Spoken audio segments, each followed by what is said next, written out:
Hola, en este breve video desarrollaremos un concepto muy importante para potenciar el trabajo de las empresas familiares. Lo dedicaremos a analizar el ciclo de vida de la empresa familiar. Para ello vamos a recurrir a un concepto que nos servirá para explicar la idea. Vamos a recurrir a las variables. ¿Qué son las variables? Son todos aquellos aspectos que pueden variar en un lapso de tiempo y que están sujetos a cambios permanentes. Veamos algunos ejemplos muy conocidos de variables que afectan el desempeño de una empresa familiar y la actividad en el agro. Conocemos el clima como una de las principales variables que nos afectan, la economía, que como vemos y como sabemos afecta por su variación a lo largo del tiempo, o incluso la producción, que también está vinculada a estas variables como la economía y el clima.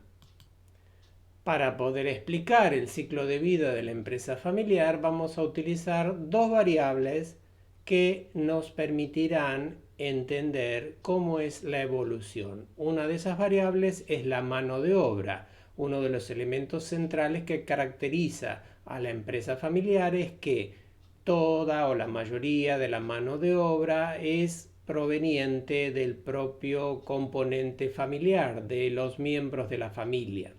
Y otra de las variables que vamos a usar para entender este ciclo es el recurso capital, cómo evoluciona ese capital a lo largo del ciclo de vida de una empresa familiar.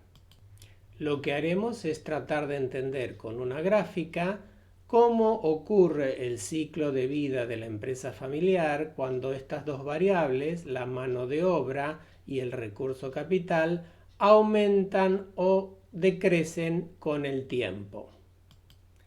Para poder explicar este concepto, construiremos juntos en la pantalla un gráfico en el cual veremos cómo evolucionan estas dos variables. Como todo gráfico, es una representación que en la realidad aplica, pero no necesariamente ajusta a todas las situaciones. Por lo tanto, le pedimos que acepten la gráfica como una excusa para trabajar el concepto.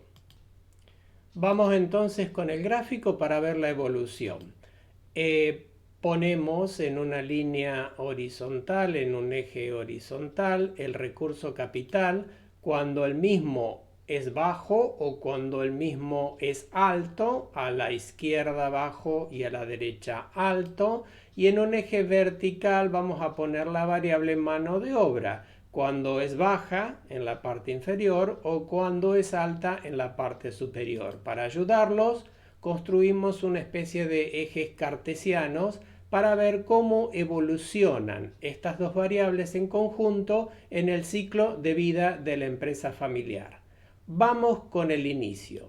Normalmente una empresa familiar, como ven en la gráfica, comienza su evolución con bajo capital y baja mano de obra, lo que aumenta normalmente más al inicio es la mano de obra por la propia reproducción de la familia, es decir, es más incremental el aporte de la mano de obra que la acumulación de capital. Este primer momento del ciclo de vida de una empresa familiar se caracteriza normalmente porque la empresa tiene capacidad de fuerza de trabajo más que capital acumulado, y es en el periodo donde normalmente la empresa comienza a prestar servicios de mano de obra a tercero. En una segunda etapa, el crecimiento de la mano de obra comienza a detenerse, como es lógico, por el propio ciclo de la familia. En algún momento las familias dejan de tener hijos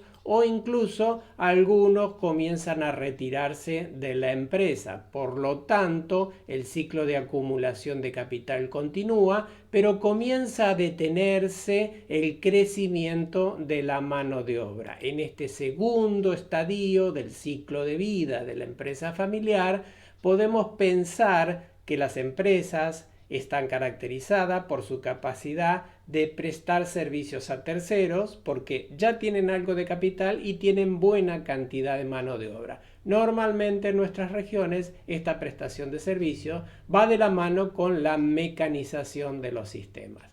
Pero ¿qué pasa? En un tercer periodo, lo que ocurre por el ciclo de vida natural, la desaparición de algunos miembros de la familia, por cuestiones de separación o muerte, hace que la empresa comience a perder mano de obra, no obstante sigue acumulando capital.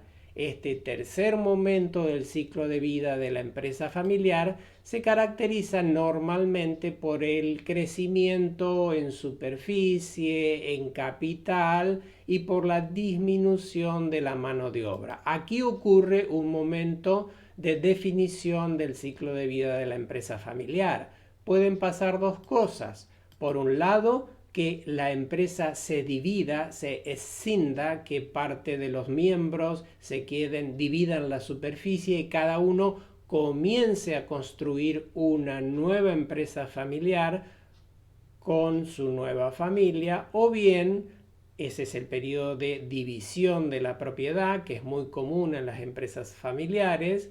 Los hijos separan la superficie y cada uno arma su empresa familiar por separado, o bien se mantienen juntos hacia un formato un poco distinto donde requiere de la toma de servicios o la contratación de mano de obra. Lo que ocurre en este primer ejemplo es lo que conocemos como ciclo de acumulación. Y podemos definir que las empresas familiares ocurren dentro de estos 4 cuadrantes, en donde a la izquierda encontraremos las empresas en estado más joven y hacia la derecha las empresas que podemos caracterizar como en estado más vieja. Lo que está dentro del cuadro para el gráfico podemos considerarlo como empresa familiar. Lo que se aleja de ese formato podemos considerar que forman parte de otro tipo de empresas familiares o de otro tipo de sociedades. Como comentamos al principio, el gráfico es solo eso, un gráfico, un instrumento para pensar. No quiere decir que todas las situaciones de empresas que puedan ver este video ajustan perfectamente con esa gráfica, pero sí podemos decir que alguno de los componentes en la evolución de estas dos variables que estamos considerando pueden ser representativos para las empresas, para la mayoría de las empresas familiares.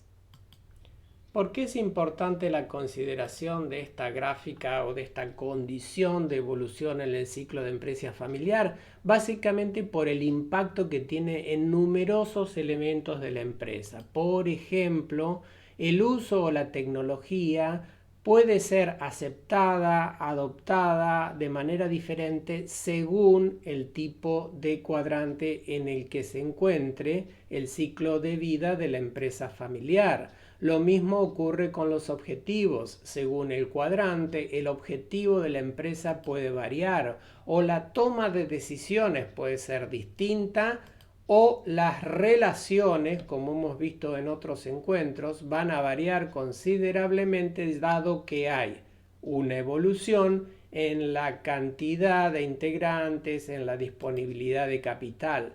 Las metas de la empresa van a cambiar según el ciclo en el que se encuentre la empresa, los recursos que dispone, las innovaciones que está en condiciones de incorporar pueden variar según el momento de la historia del ciclo de vida de la empresa familiar. Y así muchas otras variables que queremos invitarlos a razonar en conjunto. Atento a lo desarrollado, y si aceptamos que esta gráfica puede ser interesante para pensar el estado en que se encuentra nuestra empresa familiar, le queremos dejar estas preguntas. ¿En qué parte del ciclo, según esta gráfica, está tu empresa?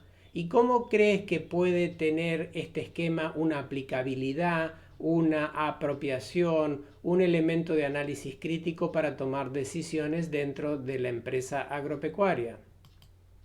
Ahora los invitamos a seguir en el encuentro con el debate y también a prolongar este debate en el grupo de WhatsApp para construir en conjunto análisis crítico respecto del ciclo de vida de la empresa familiar.